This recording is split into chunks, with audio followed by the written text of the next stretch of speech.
February 24th, 2022, exactly 2 years ago to this day, Russian tanks, infantry, and air power violated Ukrainian territorial sovereignty and invaded their country in a four-pronged invasion that attempted to decapitate the leadership, take out Zelensky, and end the war in a lightning strike fast. As we now know, that's not exactly how things turned out. Russia made some pretty substantial strategic, operational, and tactical blunders, which resulted in them not succeeding. The Ukraine side launched some tremendous counterattacks and showed extraordinary levels of courage, capacity, and bravery to thwart that Russian invasion and to prevent their country from falling. Their leader, Vladimir Zelensky, stood up and did some tremendous things and showed terrific courage and mobilized his people, inspired them to resist and stand firm when he could have ran, when actually many Western countries actually offered him opportunity to escape, and he didn't take it. He stayed there and he fought and he rallied his people and they responded. And so this is the result today, is that the war has now turned into something of a slugfest. It did not go quickly. Ukraine was then not able to turn things around to drive Russia out. And now at this 2-year anniversary, we are at an inflection point. Now, there's going to be lots of people out today talking about, what happened in these 2 years, and they're going to be pointing to this action or that action. But to really understand why we're in the shape that we're in today, to understand why the war started at all, and to understand where we can go from here, you got to broaden the lens out a little bit. Not look at the last 2 years, but look at the last 10 years. And that's what we're going to do on this show today. We've got a tremendous aid to help us do that. One of this generation's finest foreign policy theorist, John Mearsheimer, is going to join us today. Actually, earlier this week, we recorded an interview with him where we're going to break it into several parts here, where he's going to lay out in some detail some of the disasters of American foreign policy, some of the things that we didn't do. Then I'm going to add in some of the other connecting tissue between some of those things to show this very consistent and troubling pattern that so many points along this war, going all the way back to 2013, actually, the United States, if it had used wisdom in its foreign policy, could have prevented this war from ever starting. Many points we had a chance to prevent war. After the war started, we had many other opportunities to end the war in ways to minimize the damage and to lay a foundation for a possible a good future for Ukraine. To date, we have failed in every one of those opportunities. And I think some of you are going to be shocked when you see this in context of just how horrific American foreign policy has been and how damaging it has been to our friend Ukraine. And let me just say right off the top, there's, nobody's hands are clean in anything. Anytime you're talking about a war, there's two sides. There's never an easy solution. There may be some that are more right than others, but there are definitely things that you should and should not do, especially when you're talking about the lives of other people. And that's what we're going to illuminate for you today. So strap in, because here we go. So first of all, let me show you the first part of my interview with John Mearsheimer, where he's going to lay the foundation of what happened back in 2014. Well, it's very important to understand that the origin of the present war goes back to the April 2008 decision by NATO to bring Ukraine into the alliance. But we were not only interested in bringing Ukraine into the alliance, we were interested in bringing Ukraine into the European Union, and we were interested in fostering a color revolution in Ukraine. This is the famous Orange Revolution. So in total, what we wanted to do was make Ukraine a Western bulwark on Russia's border. It's very important to understand that. And what happens in 2013, which leads to the Maidan revolution or coup on 2014, actually doesn't have much to do with NATO. It has mainly to do with the European Union. And in the fall of 2013, the Ukrainians are flirting with the idea of forming a special economic relationship with the EU. And the Russians make it clear that this is unacceptable. They don't like the nature of the deal. And the Russians offer the Ukrainians a better deal. And the Ukrainians, under Viktor Yanukovych, who is a pro-Russian leader of Ukraine, the pro-Russian leader of Ukraine, under Yanukovych, they switch gears and they abandon their efforts to work out a deal with the EU, and Ukraine forms a closer economic relationship with Russia. This leads to protests, the famous Maidan protests. And eventually, by early February 2014, things are reaching the boiling point.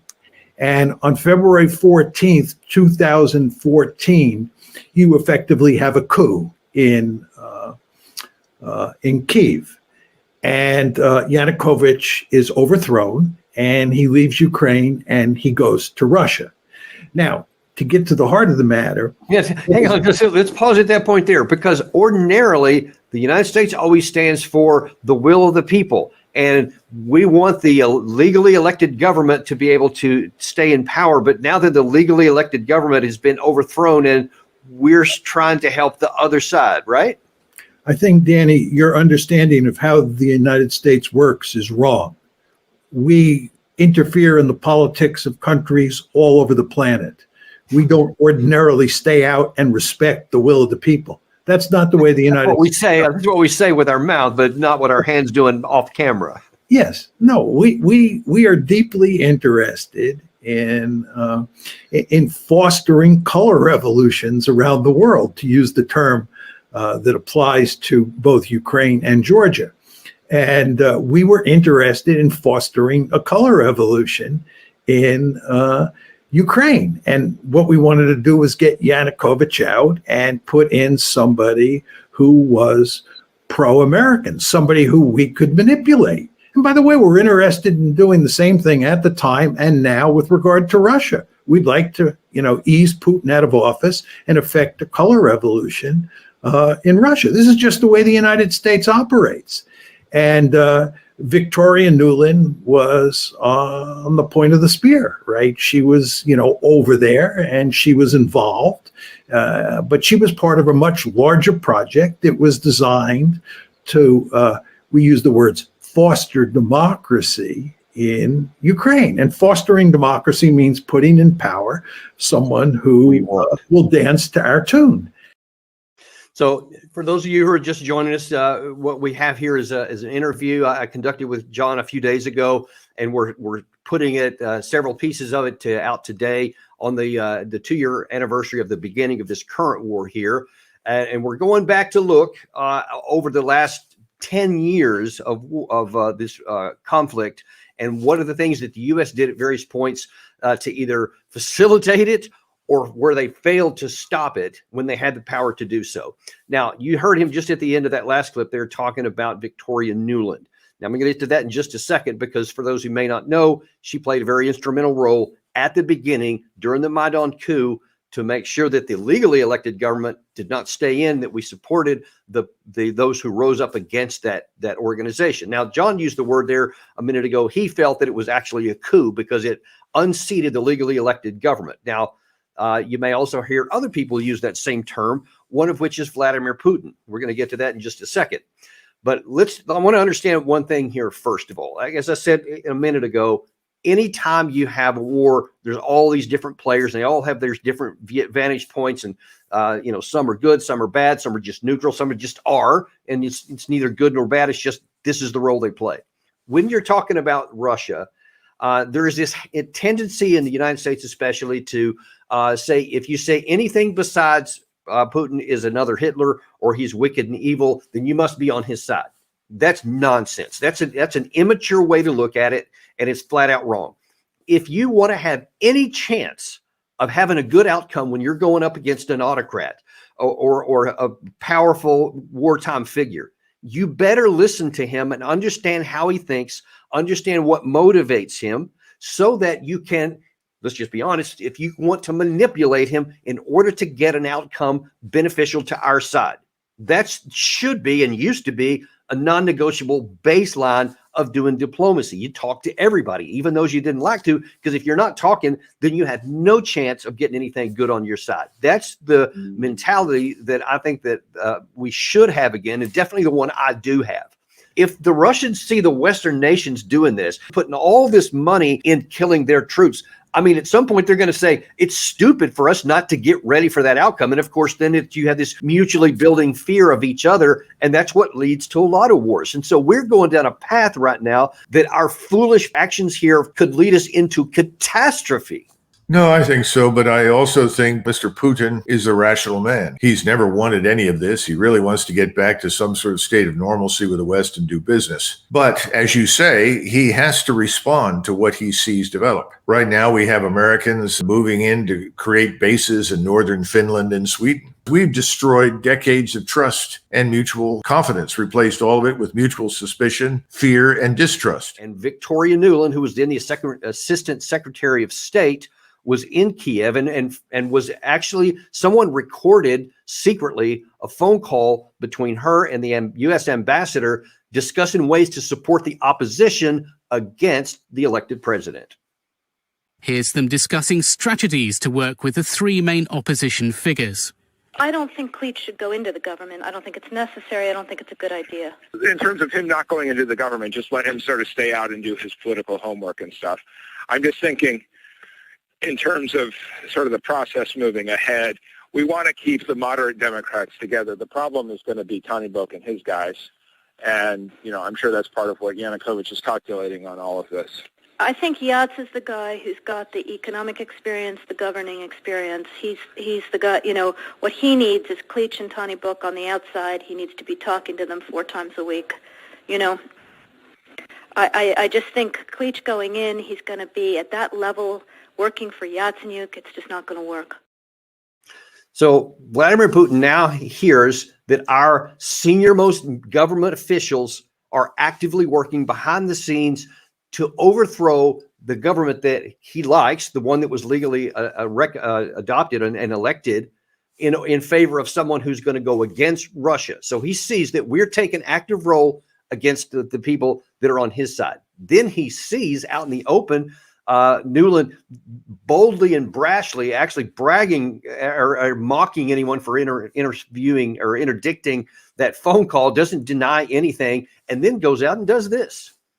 I'm obviously not going to comment on private diplomatic conversations, other than to say it was pretty impressive tradecraft. The audio was extremely clear. Hello, how are you? Good to see you. We're here from America. Would you like some bread? Please take something. Thank you for coming here. This was Nuland and Pyatt visiting Independence Square in Kiev in December, handing out food to protesters and police. This latest episode is embarrassing for the US and allows Russia to argue that the opposition is being manipulated by Washington, something that Barack Obama has always denied. So you had the president of the United States saying, no, we're not doing anything. This is a natural thing that's going on. And then she's standing out in front of everyone, handing out food to the protesters against the legally elected government. You can't hide behind that. And then you see she mocks and laughs when even approached with the phone call, where she's caught red-handed doing precisely what the Russians were claiming that we were doing. And then you have the president just lying and saying, no, we weren't doing that. You see this really weird disconnect between what you can see and hear with your own eyes and ears and what's going on. Now, we laugh about it, and certainly she did. And many in the West did the same thing, because basically, I don't care what Russia thinks or says. Here's the problem. Things start percolating in Putin's eyes and his mind when he sees the U.S. taking actions to help their side of this situation. Remember that point there. Mearsheimer continues on. Anyway, you got this, let's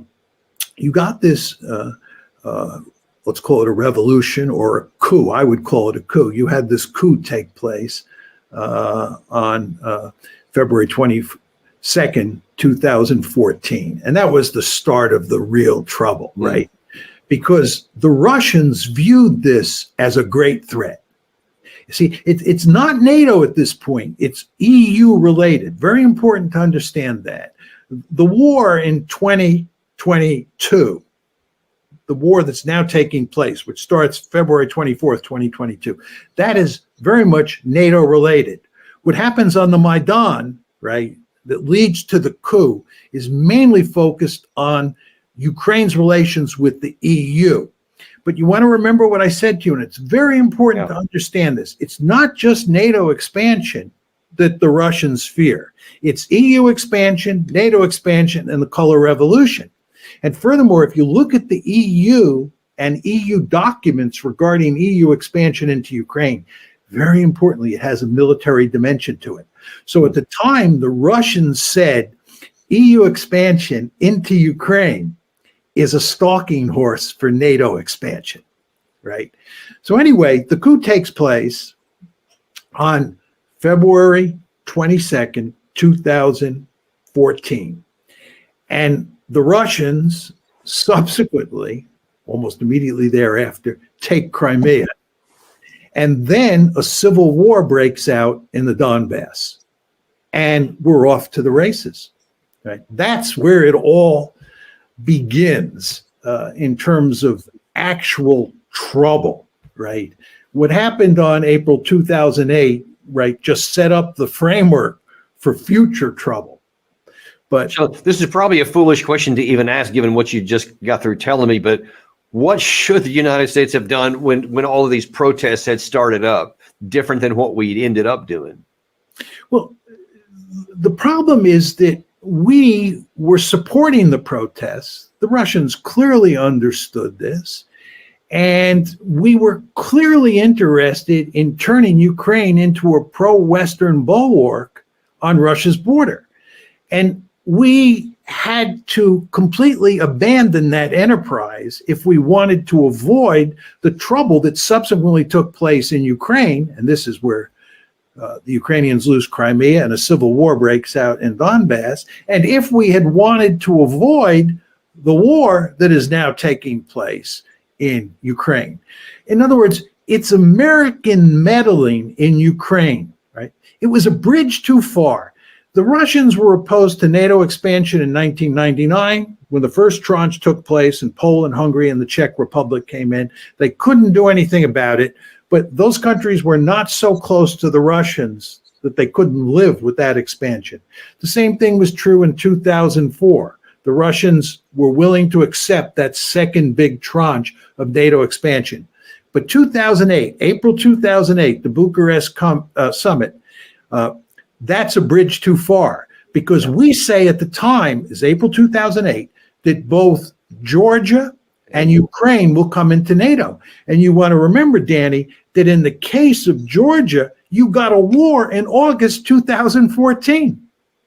The Ukraine war, or the Ukraine conflict, doesn't break out until 2014, right? So that's 6 years later, 2008 to 2014.